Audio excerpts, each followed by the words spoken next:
No sé ustedes, pero he disfrutado mucho de las alabanzas. Como que quería que siguieran. Bueno, hoy vamos a hablar de un tema que está relacionado con lo que se viene viendo con Ariel. Vamos a hablar de las pruebas y la fidelidad de Dios, ¿sí? Cómo vivimos a nuestro Dios fiel en medio de las pruebas. Esta semana, el viernes, fuimos con mi esposa al cine. Fuimos a ver la nueva película Intensamente 2. Y que es una película que trata de la vida de una niña. Ahora, en esta segunda parte, esta niña ya es adolescente, empezando su adolescencia. Y la película trata de sus emociones, que están personificadas. Podemos entrar a su mente y ver las emociones ahí interactuando y tomando decisiones. Y en esta segunda película hay nuevas emociones, porque claro, al ser adolescente hay nuevas experiencias y empieza a experimentar algunas situaciones que generan emociones nuevas. Y hay una emoción en particular que es como la que va a causar los problemas, que es el personaje de la ansiedad. Algo que los adultos conocemos muy bien, lamentablemente. Cuando experimentamos ansiedad justamente en los momentos de prueba, en los momentos difíciles. Y la verdad que el dibujito, no sé quién será el diseñador, pero lo ha hecho muy bien. Cómo ha graficado la ansiedad. El personaje se ve, su estética, su apariencia es de un personaje histérico. Vos lo ves la apariencia, sí, definitivamente este debe ser el personaje de la ansiedad porque tiene una facha así como re histérico. Y su comportamiento también lo refleja muy bien la emoción que representa. Hay una escena en particular en el clímax donde todos los gráficos, cómo representan el momento de máxima ansiedad, realmente está muy bien hecho porque representa muy bien visualmente lo que experimenta una persona cuando llega al pico del estrés y de la ansiedad. Y en esos momentos uno realmente no sabe qué hacer, se siente perdido, y es lo que justamente experimenta el personaje de la niña en el momento de máxima ansiedad. Nosotros cuando pasamos por pruebas, pasamos por eso. Nos ponemos ansiosos, nos estresamos, nos desesperamos, nos angustiamos y por momentos parece que no hay esperanza, que está todo perdido. Y en esos momentos necesitamos buscar a Dios. En realidad debemos buscar a Dios siempre, debemos depender de Él siempre. De hecho, una de las canciones que cantamos hoy habla de esto, le pedimos a Dios que aprendamos a depender de Él. Así debe ser siempre. Pero debemos también aprender que los momentos de prueba son una excelente oportunidad para mirar a Dios y experimentar su fidelidad. Así que hoy vamos a estar hablando de vivir al Dios fiel en medio de las pruebas. Y vamos a hablar de un pasaje que es una de las pruebas más famosas de la Biblia. Quizás la prueba más grande que se ve en la Biblia. Vamos a Génesis capítulo 22, versículos 1 al 19. Vamos a leer la última prueba por la que pasó el patriarca Abraham junto a su hijo Isaac. Génesis capítulo 22, versículos 1 al 19. Dice así la palabra de Dios. Aconteció después de estas cosas que probó Dios a Abraham y le dijo: Abraham. Y él respondió: heme aquí. Y dijo: toma a tu hijo, tu único, Isaac, a quien amas, y vete a la tierra de Moria. Ofrécelo allí en holocausto sobre uno de los montes que yo te diré. Y Abraham se levantó muy de mañana y enalbardó su asno y tomó consigo 2 siervos suyos y a Isaac su hijo. Y cortó leña para el holocausto y se levantó y fue al lugar que Dios le dijo. Al tercer día alzó Abraham sus ojos y vio el lugar de lejos. Entonces dijo Abraham a sus siervos: esperad aquí con el asno, y yo y el muchacho iremos allí y adoraremos, y volveremos a vosotros. Y tomó Abraham la leña del holocausto y la puso sobre Isaac su hijo, y él tomó en su mano el fuego y el cuchillo, y fueron ambos juntos. Entonces habló Isaac a Abraham su padre y dijo: Padre mío. Y él respondió: heme aquí, mi hijo.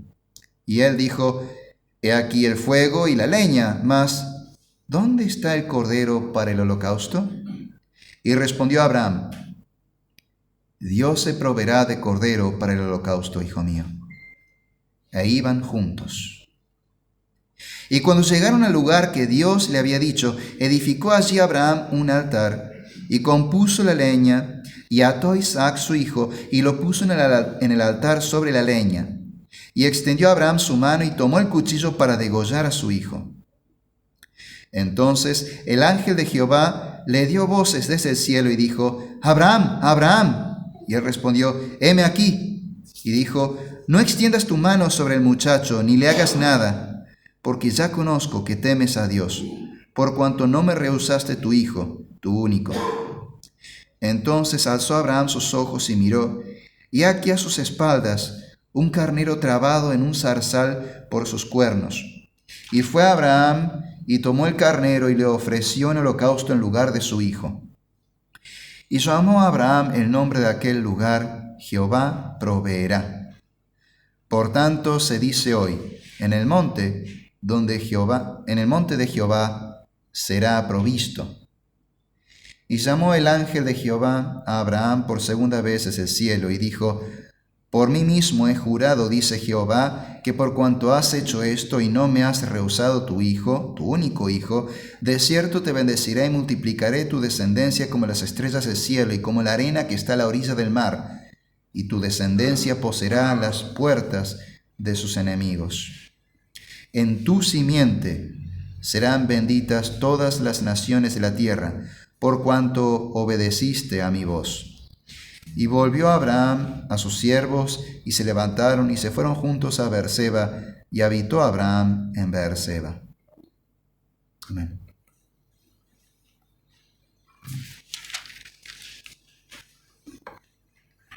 Vamos a analizar 4 puntos en este pasaje. De los versículos 1 al 3 vemos la obediencia inmediata de Abraham. De los versículos 4 al 10 vemos una angustia que se prolonga y una fe fiel. De los versículos 11 al 12 hablaremos de la fidelidad de Dios en el oportuno socorro. Y por último, los versículos 13 al 19, veremos un misterio en forma de promesa. Lo primero que vemos es la obediencia inmediata del patriarca Abraham. Dios ha probado la fe de Abraham de diversas maneras. Si analizamos toda la historia de Abraham en estos pasajes, encontramos que él pasó en total 10 grandes pruebas. Posiblemente haya habido más, pero la Biblia nos relata 10 pruebas por las que pasó Abraham. Esta es la última, la 10ª, y es la más grande de todas. Lo que le pide Dios se lo va dando, es una orden que le da drástica, una decisión difícil de tomar, pero Dios en su misericordia lo guía de a poco. Fíjense cómo Dios le dice: toma ahora a tu hijo, tu único, a quien amas, a Isaac. De a poco lo va preparando, lo va guiando a que vaya asimilando peticiones que recibe Abraham. Le dice, bueno, que tome a su hijo, pero ¿cuál de todos los hijos? Abraham había tenido también a Ismael, tu único, pero bueno, Abraham tenía más de un hijo. ¿Cuál es el único? Bueno, era un hijo especial, uno muy amado, muy especial, al que amas, a Isaac, el hijo de la promesa. De a poco Dios lo va preparando para asimilar la prueba, aunque en definitiva se trataba de algo difícil, pero Dios en su misericordia lo va guiando.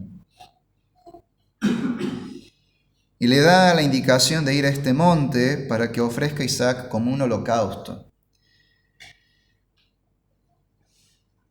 Hay algo llamativo. En la Biblia Dios nunca pide sacrificios humanos. Esta es la única vez que aparece algo así. Y para el pueblo de Dios realmente era extraño una petición como esta. Los paganos ofrecen sacrificios humanos. Los ídolos eran honrados de esa manera. Pero por primera vez y por única vez aparece algo así, donde donde Dios mismo pide un sacrificio humano.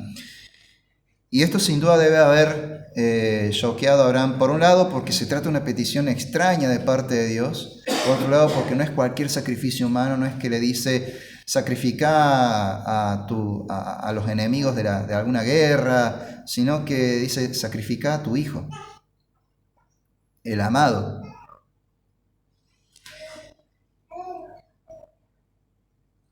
Se trata de una petición realmente durísima y que sin duda debe haber generado miles de preguntas. No obstante, vemos que en el versículo 3, Abraham obedeció de inmediato y casi con rapidez, como apurado por obedecer. Obedeció de inmediato. Dice que se levantó muy de mañana, preparó el asno, tomó sus 2 siervos, llevó a su hijo, cortó la leña, se levantó y se fue al lugar que Dios le había indicado. No demoró la tarea, no se demoró en obedecer buscando excusas. Él obedeció de inmediato a Dios. La petición era durísima, difícil de concebir, de asimilar. No obstante, él obedeció a Dios, aunque fuera difícil lo que se pedía. Hay algo que Abraham entendía y que todos nosotros debemos entender, que es que Dios nos demanda obediencia a Él, aun si no entendemos lo que Dios ordena en su palabra. Vamos a Deuteronomio capítulo 10, versículo 12. Allí dice la palabra de Dios: Ahora pues, Israel, ¿qué pide Jehová tu Dios de ti? Sino que temas a Jehová tu Dios, que andes en todos sus caminos, y que lo ames y sirvas a Jehová tu Dios con todo tu corazón y con toda tu alma, y que guardes los mandamientos de Jehová y sus estatutos que yo te prescribo hoy, para que tengas prosperidad. ¿Qué es lo que pide Dios, lo que Él exige de su pueblo? Obediencia. Él demanda de nosotros nuestra obediencia. Un pasaje similar en Miqueas 6:8 también resume toda la ley de Dios, toda su voluntad en unos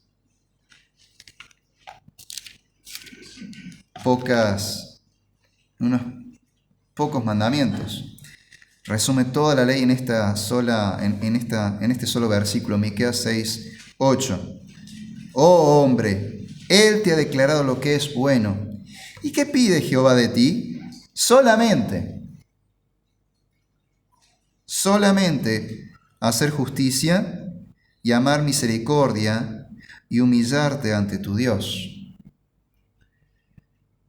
Resume toda la ley de Dios en estos 3 mandamientos. ¿Qué es lo que Dios espera de nosotros? Que le obedezcamos ¿cómo? Haciendo justicia, siendo misericordiosos y viviendo en humildad y obediencia a Dios.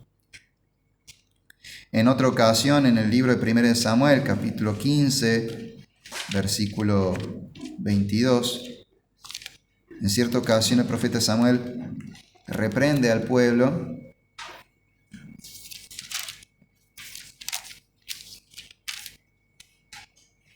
debido a que el rey Saúl había desobedecido a Dios y había actuado imprudentemente, también motivado por la ansiedad, y en un momento de desesperación se apura y toma una decisión haciendo algo que solamente le correspondía a los levitas, y en consecuencia Samuel lo reprende. Y en 1 Samuel 15, 22, el profeta le dice: ¿se complace Jehová tanto en los holocaustos y víctimas como en que se obedezca a las palabras de Jehová?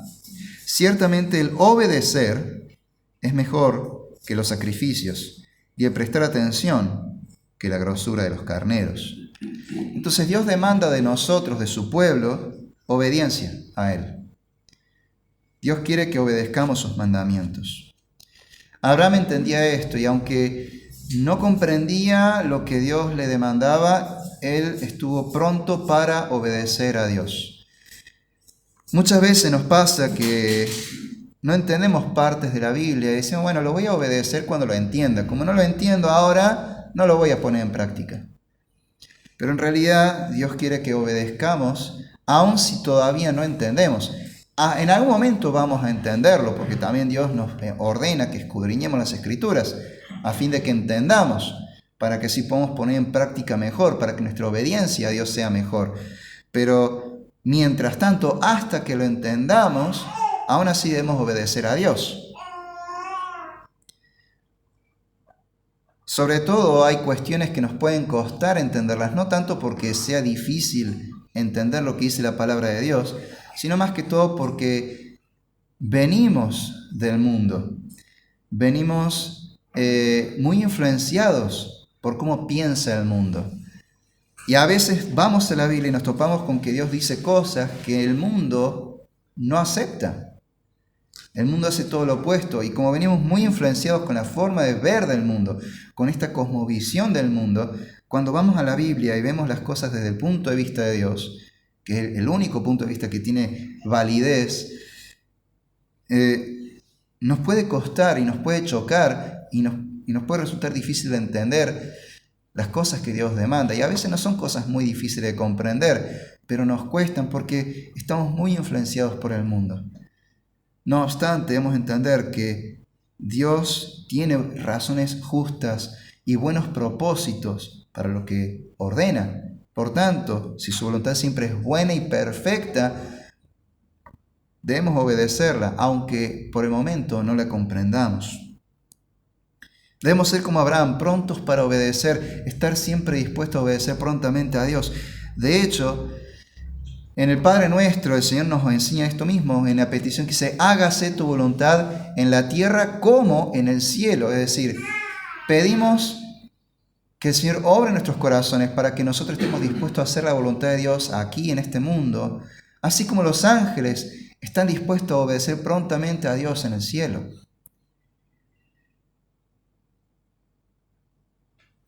Que nosotros, al igual que los ángeles, seamos siervos siempre dispuestos a obedecer a Dios de inmediato. Eso quiere decir la petición que hacemos en el Padre Nuestro: hágase tu voluntad en la tierra como en el cielo.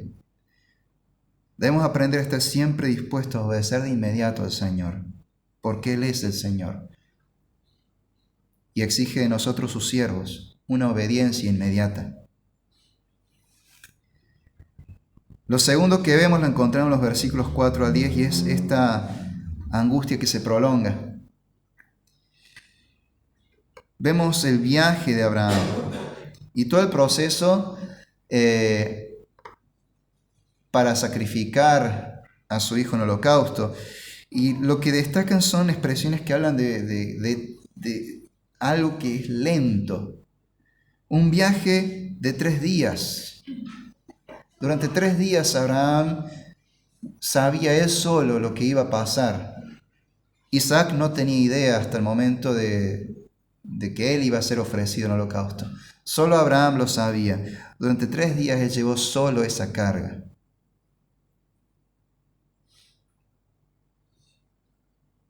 Apenas puedo imaginar lo que debe ser para un padre eso. 3 días de viaje, solo, sabiendo lo que va a pasar, lo que tiene que hacer. 3 días preguntándose, ¿será que Dios está tramando algo? Esta es una prueba más, seguramente. ¿Cómo será que Dios va a resolver esto? 3 días con esa pregunta torturándolo. 3 días tratando de encontrarle sentido a lo que está viviendo esta prueba. ¿Qué es lo que Dios quiere hacer? ¿Por qué Dios me pide esto? ¿Por qué Dios permite esto? ¿Qué sentido tiene? 3 días sin encontrar una respuesta satisfactoria, convincente. Seguramente se le ocurrieron miles de ideas, pero todavía no encontraba una respuesta lo suficientemente convincente. 3 días. Y llega al tercer día y ve el monte al que tiene que ir, a lo lejos. Todavía le faltan unos cuantos kilómetros, pero ya lo ve. Se acerca el momento y todavía Dios no interviene con otra revelación. Falta poco y al mismo tiempo cada paso debe haber sido largo, se debe haber sentido muy largo ese camino.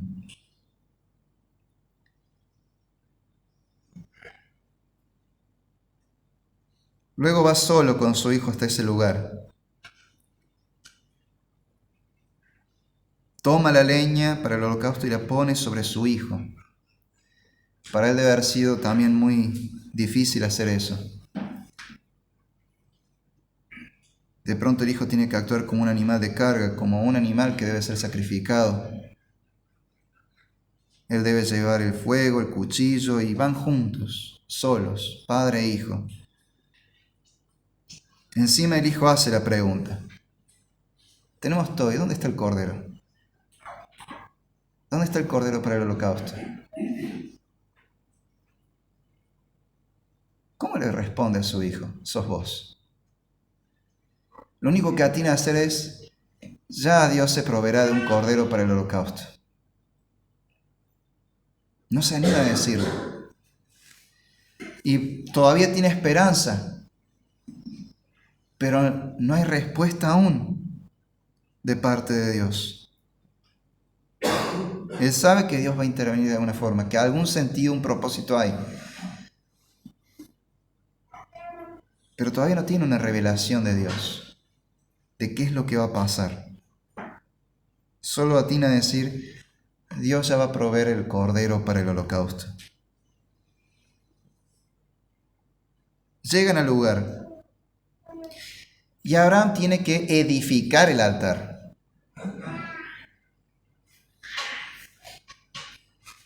Cada vez la prueba se pone más dura. Llega al lugar, ya llegaron. Queda menos para lo más difícil. Pero encima tiene que construir el altar. Y si alguna vez han visto imágenes cómo eran los altares en esa época en el Medio Oriente, eran unas construcciones enormes, con pequeñas piedras que se van apilando. Me imagino que elegir cada piedra y colocarla debe haber sido un duro golpe a su corazón. Y finalmente llega el momento y tiene que tomar el cuchillo. Para este momento el hijo ya sabe lo que pasa. Ahora lo interesante es la fidelidad en la fe de ambos. Porque Isaac ya era grande. Muchas veces nos imaginamos un niño, pero habla acá de un muchacho. Ese término se usa para referirse a alguien que como mínimo es adolescente. Un joven que puede ser adolescente o un adulto joven. O sea que Isaac tendría entre unos 12 y unos 30 años.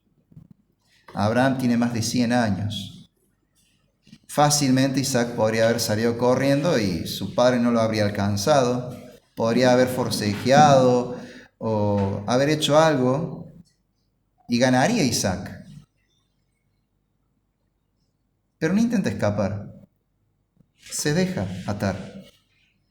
Vemos que él mismo se entrega, él entiende que esto es de Dios, aunque no entiende el significado, pero confía en Dios. Él tiene la misma fe que su padre Abraham.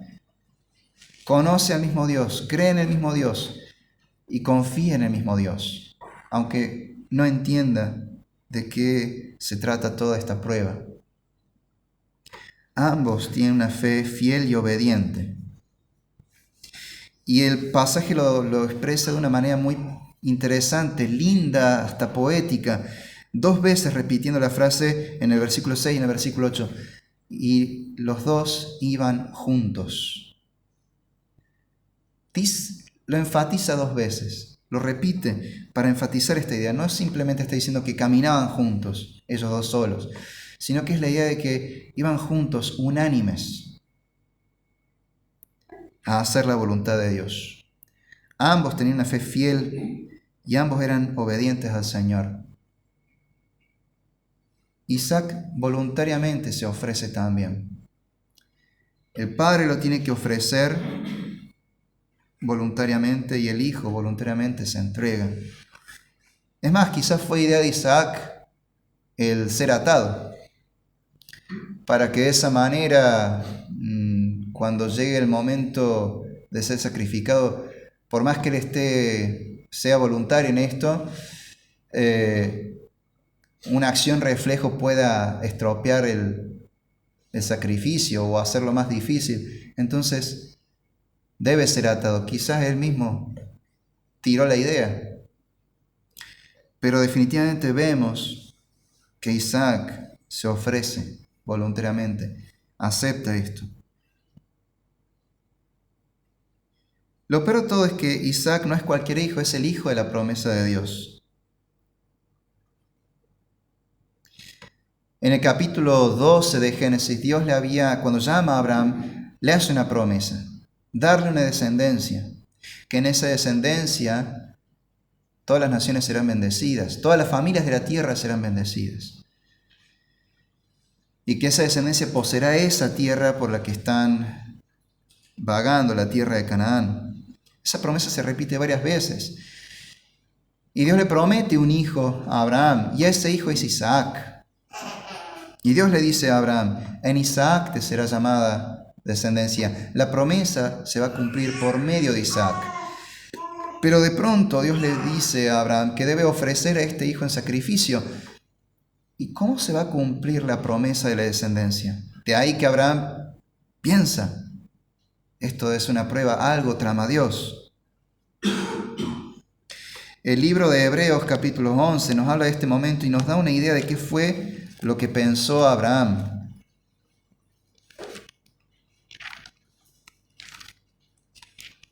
Hebreos capítulo 11, versículos 17 al 19. Dicen así: por la fe, Abraham, cuando fue probado, ofreció a Isaac, y el que había recibido las promesas ofrecía su unigénito, habiéndosele dicho, en Isaac te será llamada descendencia, pensando que Dios es poderoso para levantar aún de entre los muertos, de donde en sentido figurado también le volvió a recibir. Fíjense que según Hebreos, Abraham efectivamente pensó, voy a tener que sacrificar a Isaac y lo voy a hacer. O sea, eso va a ser lo que va a pasar. La solución que él pensó fue, capaz que Dios va a resucitarlo entre los muertos. A ver, siendo mi esposa estéril, siendo yo un anciano ya casi cerca de la tumba, milagrosamente tuvimos a este hijo. Dios hizo posible lo imposible. Así que si puede hacer que una pareja estéril y anciana tenga un hijo, puede resucitar a un muerto. Dios tiene ese poder. Eso fue lo que razonó Abraham. Y la verdad que no estaba equivocado. Realmente Dios tiene ese poder. Dios tiene poder para hacer lo imposible posible. Aún así, él estaba dispuesto a obedecer a Dios y llegar a las últimas consecuencias. Pero no debe haber sido nada fácil llegar a ese momento. Se prolongaba esa angustia, esa duda, pero aún así tenía una esperanza que por un momento no llegaba a concretarse. Dios todavía estaba en silencio. Lo último que había oído de Dios había sido hacía 3 días y esta orden. 3 días esperando la intervención de Dios y Dios no aparece.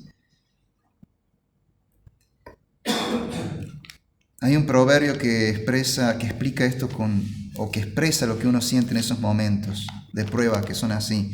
Proverbios 13:12 nos dice: la esperanza que se demora es tormento del corazón, pero árbol de vida es el deseo cumplido. Lo que Abraham experimenta en este capítulo es eso.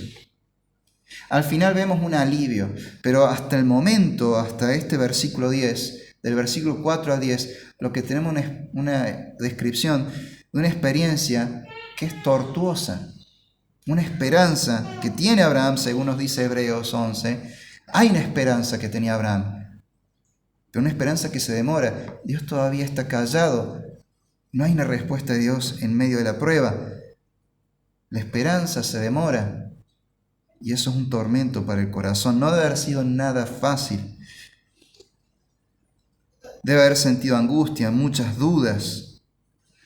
No obstante, vemos tanto en el Padre como en el Hijo una fe fiel y obediente al Señor. Pero finalmente, en los versículos 11 al 12, vemos la fidelidad de Dios en el oportuno socorro. Durante todo este tiempo, Abraham no se apartó de Dios, estuvo obediente al Señor. Isaac lo mismo. Nunca apartaron su mirada de Dios y finalmente ven a Dios en esta prueba. En los versículos 11 al 12 vemos que Dios de inmediato envía a su ángel, el ángel de Jehová, diciéndole a Abraham que no extienda su mano sobre el muchacho ni le haga nada, porque ya pasó la prueba.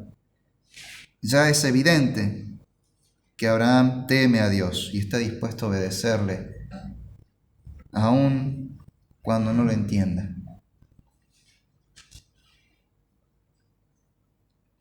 Y ocurre algo interesante. Toda una resolución al final. Dios finalmente se provee de un sacrificio que no va a ser Isaac. Es ese carnero. Isaac no tiene que dar su vida al final. Es reemplazado por el carnero. Es sustituido por ese carnero que muere en su lugar. Y Abraham al final puede volver en paz, con alivio. Ha visto que Dios es fiel, que Dios es veraz. Ha visto la misericordia de Dios, ha visto el sostén de Dios, el auxilio de Dios, su salvación en medio de la prueba. Al final de la prueba ve la salida provista por Dios. Ha visto que Dios es fiel, nunca lo ha dejado solo.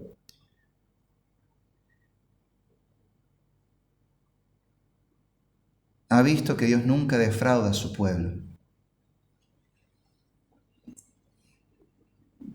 La fe de Abraham no quedó defraudada o echada al suelo.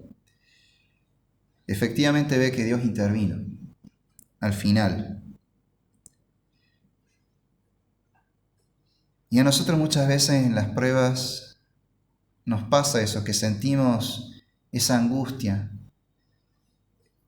que se prolonga, esa esperanza que se demora y que es tormento en nuestro corazón. Pero el Señor nos dice que al final hay una salida, que Él no nos va a dar ninguna prueba o tentación que no sea humana, sino que junto con la prueba va a estar la salida. Podemos confiar en que Dios es fiel y que nunca nos va a defraudar, que nuestra fe no va a ser avergonzada, que Dios no nos ha mentido, no nos ha abandonado y no nos va a abandonar. Santiago capítulo 1 nos habla precisamente de la fe en las pruebas y cómo nuestra fe en la prueba recibe una corona. Santiago capítulo 1, versículo 12 dice: Bienaventurado el varón que soporta la tentación, porque cuando haya resistido la prueba, recibirá la corona de vida que Dios ha prometido a los que le aman. Y más adelante, en los versículos 16 y 17 dice: Amados hermanos míos, no erréis. Toda buena dádiva y todo don perfecto desciende de lo alto, del Padre de las luces, en el cual no hay mudanza ni sombra de variación. Lo que nos está diciendo es que Dios es bueno. Dios desea para nosotros el bien, y de Él proviene solamente el bien. Por ende, en los momentos de prueba, cuando sintamos la duda, debemos recordar quién es Dios, cómo es Él. Saber que en Él no hay mudanza ni sombra de variación, que Dios no cambia, sino que es siempre el mismo, que es eternamente el mismo. Él es bueno, nos trata con bondad y desea nuestro bien. Ahora, las pruebas nos hacen dudar, porque parece todo lo opuesto.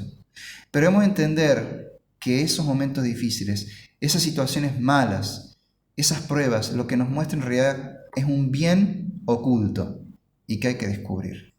El Salmo 23 nos habla de esto mismo, de esa fe en un Dios que nos pastorea con amor y con cuidado, aunque andemos por valle de sombra de muerte. Existe el valle de sombra de muerte en el Medio Oriente. En Israel hay un valle que se llama así, el valle de la sombra de muerte. Es un valle muy peligroso. Se suele usar, los pastores lo solían usar para llevar sus ovejas a buscar lugares con pastos más tiernos. En un momento especial de la cría de ovejas, no sé si me va a salir la palabra, la aprendí hace pocos meses, transhumancia. Así es, transhumancia. Es algo que se hace con las ovejas y se lleva en ese periodo a estas ovejas a buscar pastos más tiernos, y hay que pasar por un lugar que se llama el Valle de la Sombra de la Muerte, que es un valle muy peligroso, con lugares donde se puede perder alguna oveja, y el cuidado de los pastores es donde se resalta. Y eso es lo que dice el salmista: Dios nos pastorea a través de ese valle de la sombra de la muerte y nos cuida. Ahora también hay otra reflexión. ¿Qué es este valle de sombra de muerte? No dice que es el valle de la muerte, sino el valle de la sombra de la muerte. ¿Y qué es una sombra sino una proyección que provoca un cuerpo que se interpone entre la luz y uno? Quiere decir que Dios, que es la luz de la vida, está presente. Pero hay algo, un obstáculo que no nos deja ver esa luz. Solo proyecta sobre nosotros la sombra. Detrás de esa sombra está la luz, está el bien, solo que está oculto. Y la prueba es esa, es un bien oculto. En los momentos que tengamos dudas, debemos recordar que Dios es bueno, desea nuestro bien y de Él proviene solamente el bien. Y la prueba lo único que hace es ocultar, ponerle una sombra para que no veamos ese bien, pero está el bien ahí. Está Dios ahí pastoreándonos y cuidándonos y sosteniéndonos. Y al final, como dice Pablo en 1 Corintios, hay salida.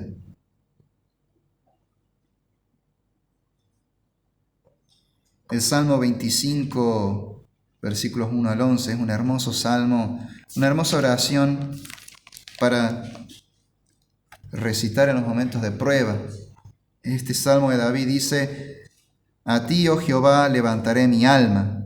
Dios mío, en ti confío. No sea yo avergonzado. O sea, que no me defraude, que no me decepcione de ti. No se alegren de mí mis enemigos.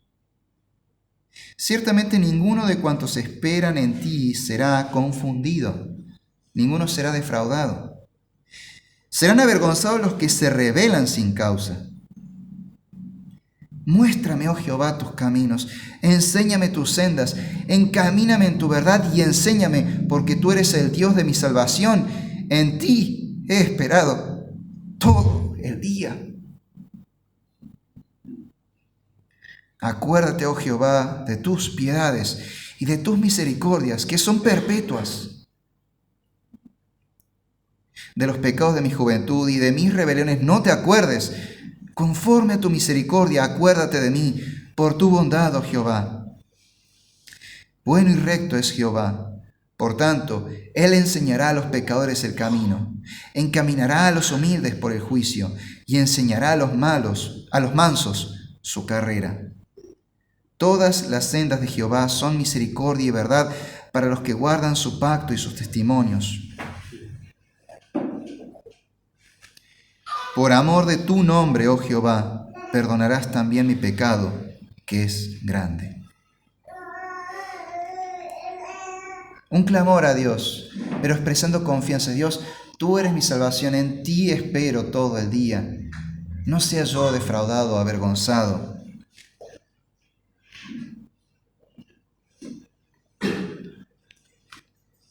El profeta Isaías en el capítulo 28, versículo 16, también nos habla de la prueba al pueblo de Israel y cómo Dios promete ser fiel y restaurar y salvar a su pueblo. Isaías 28, 16 dice así: por tanto, Jehová el Señor dice así: he aquí que yo he puesto en Sión por fundamento una piedra, piedra probada, angular, preciosa, de simiente estable. El que creyere, no se apresure. Porque cuando nos apresuramos y nos movemos movidos por la angustia, por la desesperación, por la ansiedad, por la duda, tomamos malas decisiones. Pero el que creyere no se apresure. Otra traducción, de hecho el Nuevo Testamento en Romanos cita este pasaje y lo traduce un poco diferente. Dice: el que creyere no será defraudado. Dios nunca defrauda a su pueblo. Podemos tener dudas, pero recordemos quién es Dios, cómo es Él, su carácter santo, inmutable y fiel. Dios es el fiel y verdadero. No nos ha mentido. Nos ha prometido salvarnos, sostenernos, y que tiene un buen propósito detrás de las cosas que nos pasan. Confiemos en Él y esperemos en Él. Dependamos de Él. Aunque cueste, recordemos que Él nunca nos defrauda.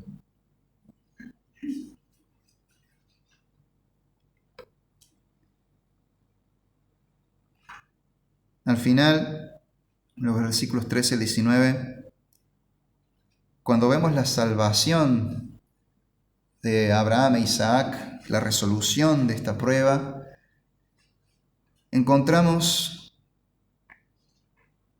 una profecía, una renovación de la promesa. Y en esa promesa hay un misterio revelado: el Evangelio.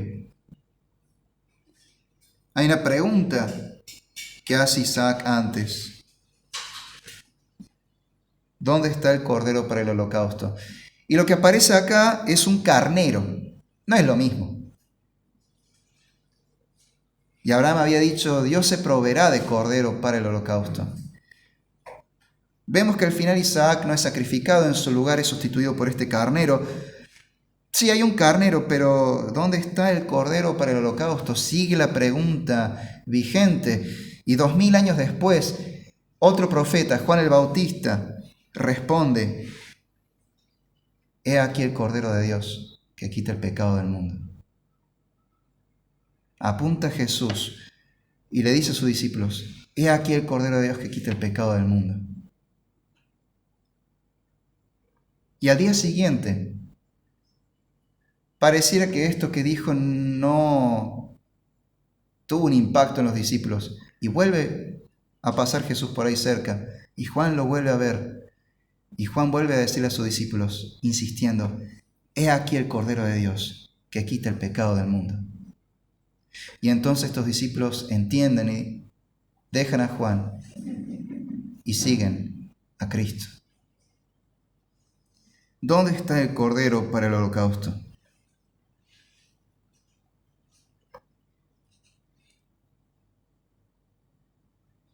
Está sentado a la diestra de Dios, reinando. Caminó entre nosotros. Estuvo en una cruz. Ya no está en la cruz. Estuvo en una tumba. La tumba está vacía. El Cordero fue sacrificado para el holocausto. Así como Isaac fue sustituido por un carnero, nosotros fuimos sustituidos por el Cordero de Dios. Él murió por nosotros, por nuestros pecados.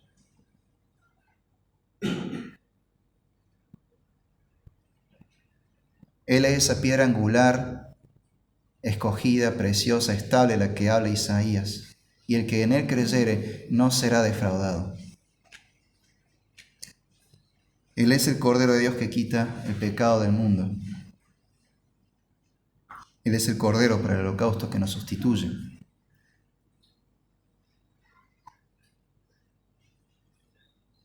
Más aún, Él es la simiente que se le promete a Abraham, aquí al final de Génesis 22. Cuando en el versículo 18 dice: en tu simiente serán benditas todas las naciones de la tierra.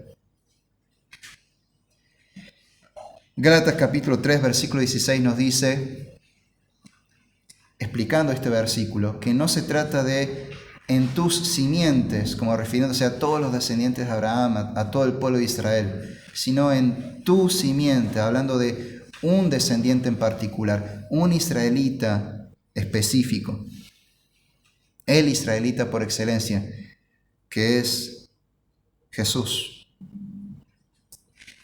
Él es la simiente prometida en la que serán benditas todas las familias y todas las naciones de la tierra. La simiente que ocupa nuestro lugar, que muere en nuestro lugar. Vemos también en esta historia varias sombras que apuntan a Cristo. Abraham e Isaac de alguna manera representan también a Dios el Padre Celestial y a Dios el Hijo. Isaac es el hijo amado de Abraham y Jesús es el amado, el Hijo amado de Dios en quien Dios tiene complacencia. Abraham entrega a su hijo en sacrificio. Su hijo acepta voluntariamente la voluntad de su padre y también se ofrece a sí mismo como sacrificio, como holocausto. Dios el Padre entrega a su Hijo y lo envía para que muera por nosotros, para redimirnos, para salvarnos del yugo del pecado. Y el Hijo de Dios también se ofrece voluntariamente y se entrega a hacer la voluntad del Padre y va a la cruz por nosotros.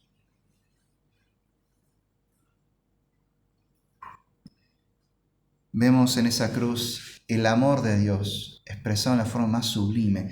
Y si Dios tanto nos amó que estuvo dispuesto a dar a su Hijo, ¿cómo no nos va a amar y cómo no nos va a sostener y rescatar en los momentos de prueba? si lo más grande y más difícil lo hizo? Porque de tal manera amó Dios al mundo, que dio a su Hijo unigénito, para que todo aquel que en él cree no se pierda, sino que tenga vida eterna. Si tanto nos amó, si tanto nos ama, ¿cómo no va a sostenernos y rescatarnos en las pruebas? Por eso, en la prueba, miremos a Cristo, el Cordero de Dios que quita el pecado del mundo, la piedra angular escogida y preciosa y estable. Y esperemos en el Señor. Esperemos en Él, clamemos a Él, miremos a Cristo, esperemos en el Señor, confiemos en Él, sigamos dependiendo del Señor. Y a su tiempo veremos que nuestra esperanza, nuestra fe no va a ser defraudada. Veremos la salvación de Dios. Hay un hermoso himno que se llama Grande es tu fidelidad. Y realmente es un himno precioso que nos habla de esto mismo. Y que es lindo recordarlo, tenerlo en mente y alabar a Dios con este himno en los momentos de prueba. Nos recuerda la fidelidad de Dios. Dice: oh Dios eterno, tu misericordia ni una sombra de duda tendrá. Tu compasión y bondad nunca fallan, y por los siglos el mismo serás. Oh tu fidelidad, cada momento la veo en mí. Nada me falta, pues todo provees. Grande, Señor, es tu fidelidad. La noche oscura, el sol y la luna, las estaciones del año también, unen su canto, cual fieles criaturas, porque eres bueno, por siempre eres fiel. Oh tu fidelidad, cada momento la veo en mí. Nada me falta, pues todo provees. Grande, Señor, es tu fidelidad. Tú me perdonas, me impartes el gozo, tierno me guías por sendas de paz. Eres mi fuerza, mi fe, mi reposo, y por los siglos mi Padre serás. Oh tu fidelidad, cada momento la veo en mí. Nada me falta, pues todo provees. Grande, Señor, es tu fidelidad. Veamos al Dios fiel en medio de las pruebas. Procuremos, aprendamos a ver a Dios y su fidelidad en medio de la prueba. Oremos.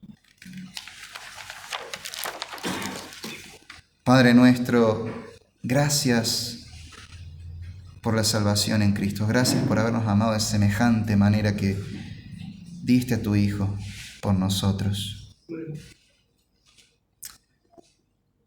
Grande es tu fidelidad, Señor. Te alabamos porque eres bueno, porque en ti no hay variación, siempre eres el mismo. Tú nos sostienes, nos pastoreas, nos cuidas, nos sostienes y nos rescatas. Señor, si ya nos has mostrado el amor más grande en Cristo al salvarnos del pecado, confiamos y esperamos a que nos salves de las pruebas, esas salvaciones menores, de problemas menores, pero que nuestra angustia y ansiedad muchas veces los vemos como enormes y nos parece que no hay salida y nos desesperamos. Perdónanos por nuestra débil fe, por nuestra desesperación, porque a veces nos dejamos llevar de la duda y la angustia. Danos la fuerza, danos la fe, la confianza para esperar en ti, clamar a ti, buscarte y verte. Aprender a ver tu fidelidad en medio de la prueba. Confiando en que es verdad lo que dices. Que nunca nos avergonzarás, nos defraudarás. Te conocemos, Señor. Hemos visto tu fidelidad muchas veces. Sabemos a quién hemos creído. Pero a veces dudamos porque somos débiles. Perdona nuestra debilidad y fortalécenos, Señor. Te pido por cada hermano aquí que cada uno tiene sus luchas. Cada uno pasa por diversas pruebas. Otros por ahora están tranquilos, pero quizás pronto tengan que pasar una prueba. Señor, que ellos puedan ver tu fidelidad, que puedan verte a ti, el Dios fiel y verdadero, que nos amó hasta la cruz. En ti esperamos, Señor, y en ti confiamos. Enséñanos a verte y a confiar más en ti. En el nombre de Jesús oramos. Amén. Gracias y paz.